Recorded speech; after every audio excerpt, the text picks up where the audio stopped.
रूप तुझे गंध फुलांचे मनात या सजले, सावळी काया भाळ माया मनी तुला पूजले, कृपा करी तू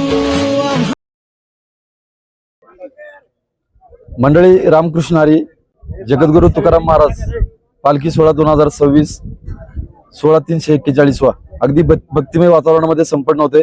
लाखोंच्या संख्येने वारकरी देहू ते पंढरपूर पर्यंत पांडुरंगाच्या चरणावर नतमस्तक होण्यासाठी रूप डोळ्यामध्ये साठवण्यासाठी मार्गस्थ होत आहेत. आणि खऱ्या अर्थाने दरवर्षी दिंडी क्रमांक 75 कोरेगाव खुर्द बांबोली या सर्व वारकऱ्यांसाठी ज्यांच्या माध्यमातून मिसळची मेजवानी असते, रोटी घाटाच्या खाली जो रोटी घाटाने तुकारामांची पालखीचं प्रस्थान आहे, त्या रोटी घाटाच्या खालच्या बाजूला रानामध्ये या ठिकाणी मागच्या वर्षी देखील यांनी मिसळची मेजवानी या ठिकाणी दिली होती. खऱ्या अर्थाने सद्गुरू मिसळचे सर्व सन्मान्य शिवनाथ शेठ जांभरे आणि विकास शेठ जांभरे बंधूंच्या माध्यमातून वारकऱ्यांसाठी सुंदर अशी चविष्ट मिसळची मेजवानी वारीच्या काळामध्ये मिळणं म्हणजे खरं तर एक सुवर्ण क्षणच म्हणावं लागेल.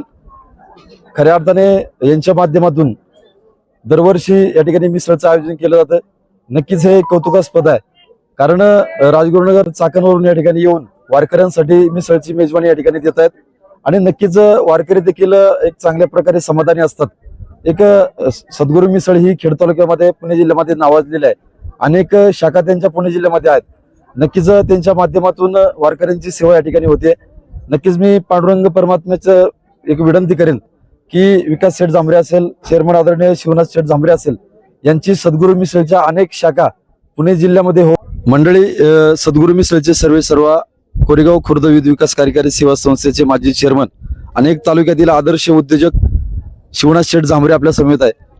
शिवनाथ दादा, काय सांगाल, किती वर्षापासून तुम्ही ही वारकऱ्यांसाठी मिसळची मेजवानी करताय? साधारणतः 5 वर्ष झाले आम्ही आता हा जो योग येतोय आम्हाला, तर त्याचा एक आनंद आणि आपण जी मिसळची लोकांना उत्स्फूर्तप्रमाणे जो प्रतिसाद भेटतो आपल्याला, त्यातून एक सेवा म्हणून आपण हे मिसळची मेजवानी आपल्या वारकरी मंडळींना देतोय. कशा प्रकारे तुमच्या मनामध्ये ही संकल्पना आली की आपल्या वारकऱ्यांना मिसळची मेजवानी दिली पाहिजे? आमच्या गावातील दिंडी क्रमांक 75 पामचंद्र पंचकृषी, तर ही संकल्पना म्हणजे दरवर्षी माझा अन्नदान वस्तुरूपी अन्नदान दिंडीला असायचं. पण आता आपला मिसळचा असल्यामुळे आपल्याला सगळी अशी मनाला इच्छा झाली की बाबा आपण हे वस्तुरूपी देणगी देण्यापेक्षा आपण अन्नदाना स्वरूपी ते डायरेक्ट बनवून लोकांना जसं इथं खायला घालतो तसंच आपण जी लोक पायी दिंडी कोरेगाव ते पंढरपूर, देव ते पंढरपूर चालते, तर त्या लोकांना थोडा एक आनंद वेगळा भेटावा आणि त्यांना लोकांनी खाल्यानंतर जो लोकांना आनंद होतो त्यातून त्याचा आम्हालाही आनंद भेटावा, अशा हिशोबाने आम्ही हे चालू केले.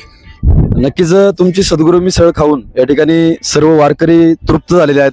पाठीमागच्या बाजूला या ठिकाणी अनेक वारकरी, महिला भगिनी असेल, ज्येष्ठ असेल, आबालवृद्ध असेल, सर्वजण सद्गुरू मिसळचा आस्वाद घेत आहेत. चेअरमन, काय सांगाल, अनुभव काय? समजा तुम्ही आता 5 वर्ष झाले अन्नदान करतात, काय अनुभूती आहे? 5 वर्ष नाही, मी खूप म्हणजे मला 15-20 वर्ष झालं. मी जसं माझ्या हातात मध्ये काय, जसं मी समाजामध्ये वागतोय तसं माझी वस्तुरूपी देणगी वगैरे माझं चालूच असते, अन्नदान वगैरे चालूच असते. त्यातून जे भगवंत जे देतोय त्यात कुठंच काही कमी पडत नाही.